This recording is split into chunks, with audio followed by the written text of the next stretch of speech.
tanan. Ini ang inyong kapulisan sa Argao Ubod sa pagbabalan ng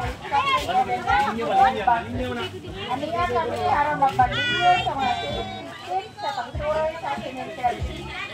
Una, pag-andang daan. Dada ang kinahanglanon sama sa kandila, kulturo, tubig, payong o pagkaon kung magdugan. Ikaduha, ayaw pagdala o dagang alahas o bahal na butang aron malikayan ang tawat o snacking. Ikatulo, bantayi ang inyong mga bata.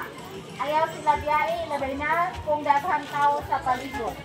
Ikaupat, paibaluan kung pamilya asa ka mo at aron kung maulahi ka o ulit, kabalot sila asa ka last nakita. Ikalima, iparking ang sakyanan sa saktong lugar. Ayaw ibabag sa agianan o siguraduhan na kalang ang puntahan. Ikauno, pagdala o flashlight o suga, aron sa yon makita ang agianan kung gabi na. Ikapito, magbantay sa mga kawatan o mga suspicious na tao. Kung makakita o duda, mahibalo dayon sa tanod o pulis sa area.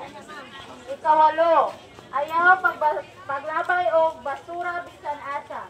Ibutang ang mga basura sa saktong basurahan aron limpyo ang palibot sa sementeryo. Ikasiyam, pagbantay sa kalayo.